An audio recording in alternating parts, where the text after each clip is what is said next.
Hi friends, welcome to Sanmathi மோகன் channel. இன்றைக்கி என்ன விலாக் பார்க்க போகிறோம்னா, நம்ம அம்மாசிக்கு வந்து ஷாப்பிங் பண்ண விலாக் தான் பார்க்க போகிறோம். காய்கறி கடைக்கு ஆட்டோவில் வந்து எங்கள் அக்கா, எங்கள் நாத்தனார் எல்லோரும் ஆட்டோவில் தான் போனோம். போய் அப்புறம் காய்கறி கடைக்கு போயாச்சு. இந்த காய்கறி கடை தெரியுதா உங்களுக்கு? முந்தின ஒரு வீடியோவில் சொல்லியிருப்பேன். இந்த காய்கறி கடையில் வந்து நம்மளே எடுத்து நல்ல காய்கறியாக, ஃப்ரெஷ்ஷான காய்கறியாக நம்மளே எடுத்து எடை போட்டுக்கலாம். 1/2 கிலோ 1 கிலோன்னு இல்லை, நமக்கு தேவையான ஒரு காய்கறியாக இருந்தாலும் அவங்க தருவாங்க. அதுக்கப்புறம் வந்து மளிகை கடைக்கு வந்தாச்சு. சூப்பர் மார்க்கெட்டுக்கு தான் போனோம். சூப்பர் மார்க்கெட்டில் ஜாமான் எடுக்கும் போதெல்லாம் வீடியோ எடுக்க மறந்துட்டேன். அதுக்கப்புறமா தான் வீடியோ எடுக்கவே ஆரம்பித்தேன். அதுக்கப்புறம் வந்து டீ குடிச்சிட்டு எல்லோரும் அந்த பக்கோடாலாம் வாங்கி சாப்பிட்டுட்டு கிளம்பியாச்சு.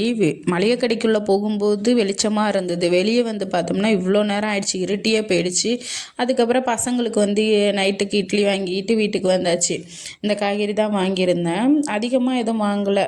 வாழை இலை, புடலங்காய், தக்காளி, வெங்காயம் இது தான் வாங்கியிருந்தேன். ஏன்னா அதிகம் பாப்பா தம்பி கூட்டெல்லாம் அதிகம் சாப்பிட மாட்டாங்க. அதனால் கம்மியாக ஒரு 3 கூட்டு 4 கூட்டு மட்டும் வச்சுக்கலாம்னு சொல்லிட்டு கம்மியாக இந்த காய்கறி மட்டும் வாங்கிட்டு வந்தாச்சு. அதுக்கப்புறம் வந்து மளிகை கடையில் வந்து ரொம்ப எல்லாம் வாங்கலை. ஏன்னா வந்து நம்ம அடிக்கடி மீன் கடைக்கு போகிறனால அப்பப்போ வாங்கிட்டு வந்துக்கலான்னு சொல்லிட்டு அந்த அமாவாசைக்கு தேவையான பொருளை மட்டும்தான் வாங்கினேன். என்னென்னா ஜீனி, பருப்பு, அதுக்கப்புறம் பத்தி, சூடம், சாம்பிராணி, அதுக்கப்புறம் இந்த ஆகா சாம்பிராணி வந்து எனக்கு ரொம்ப பிடிக்கும். வேறு எந்த பிராண்டும் பிடிக்காது, அந்த இது தான் எனக்கு பிடிக்கும். அது வாங்கிக்கிட்டு அதுக்கப்புறம் வந்து எண்ணெய் வாங்கிக்கிட்டு வந்தாச்சு. அப்புறம் ரொம்ப நாளாக வந்து எனக்கு பிள்ளையார் சிலை வாங்கணும்னு ஆசை. ஏன்னா வந்து நம்ம சாமி ரூமில் பார்த்தவங்களுக்கு தெரியும், சிலை ஐட்டம் எதுவும் இருக்காது. அதனால் இந்த தடவை வந்து முன்னாடி முருகர் சிலை வாங்கியிருந்தேன் வைத்தீஸ்வரன் கோயிலுக்கு போனப்போ. இப்போ வந்து பிள்ளையார் சிலை வாங்கினேன். இது பார்க்குறதுக்கு அழகாக இருந்துச்சு பிள்ளையார் சிலை. அதனால் அது ஒன்று வாங்கினேன்.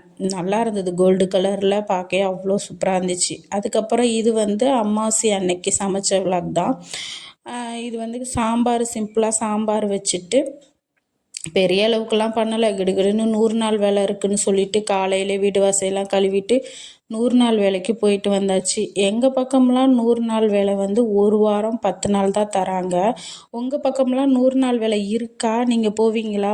1 வாரம் கொடுப்பாங்களா, இல்லை 10 நாள் கொடுப்பாங்களா, இல்லை 100 நாளும் கொடுப்பாங்களான்னு சொல்லிட்டு கமெண்ட்டில் சொல்லுங்கள். ஏன்னா எங்கள் பக்கம் மட்டும்தான் இப்படி 1 வாரமா, இல்லை எல்லா பக்கமும் அப்படி தானான்னு தெரிஞ்சுக்கிறேன் கமெண்ட் பார்த்து.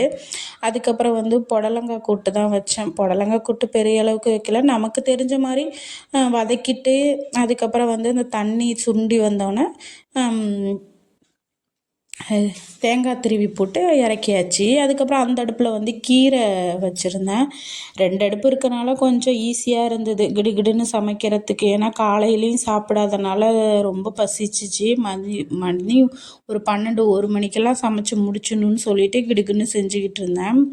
அதுக்கப்புறம் வந்து அப்பளம் பொரிச்சிட்டு இந்த இது உருளைக்கிழங்கு வந்து எனக்கு வந்து இந்த இப்படி செஞ்சால் தான் பிள்ளைங்க சாப்பிடும், கிரேவி மாதிரி செஞ்சால் தான் சாப்பிடுங்க, இல்லைனா வந்து பசங்க சாப்பிடாது. அதுக்கப்புறம் வாழைக்காய் வறுத்தேன். வாழைக்காய் வந்து நமக்கு திங்க முடியாது, ஏன்னா வந்து வாய்வு ஏற்கனவே கால் கையெல்லாம் வலிக்குது. அதனால் வந்து இது நமக்கு வேணான்னு சொல்லிட்டு பசங்களுக்கு மட்டும் ரொம்ப பிடிக்கும், பசங்களுக்கு வாழைக்காய். அதனால் அவங்களுக்கு மட்டும் கம்மியாக சமைச்சிட்டு அதுக்கப்புறம் வந்து அப்பளம் பொரித்து எடுத்தாச்சு. அப்பளம் பொரித்து எடுத்துட்டு அந்த அடுப்பில் வந்து பாயசமும் வச்சு எடுத்தாச்சு. எங்கள் சைடு வந்து ஆம்பளைங்க போய் கடல் குளிச்சுட்டு வந்து தான் வீட்டில் படைப்பாங்க. ஏன்னா வந்து நம்மளுக்குள்ள பாவம் எல்லாமே அந்த கடலில் கங்கையில் போயிடுன்னு ஒரு நம்பிக்கை. அதனால் போய் கடல் குளிச்சுட்டு வந்து தான் இங்கே படைப்பாங்க. இன்றைக்கி என்ன மெனுன்னா சாதம், அதுக்கப்புறம் சாம்பார், கீரை, புடலங்காய், அதுக்கப்புறம் உருளைக்கிழங்கு கிரேவி, வாழைக்காய், பாயசம், அதுக்கப்புறம் அப்பளம். இதுதான் என்னோட இது. அதுக்கப்புறம் அவங்க போய் கடலில் முழுகிட்டு வந்து அவங்க தான் விளக்கு வச்சாங்க. எங்கள் பக்கம் வந்து ஆம்பளைங்க தான் படைப்பாங்க. உங்கள் பக்கம் எப்படி, நீங்கள் படைப்பீங்களா, இல்லை உங்கள் வீட்டில் உள்ளவங்க படைப்பாங்களான்னு சொல்லிட்டு கமெண்ட்டில் சொல்லுங்கள், நான் தெரிஞ்சுக்கிறேன்.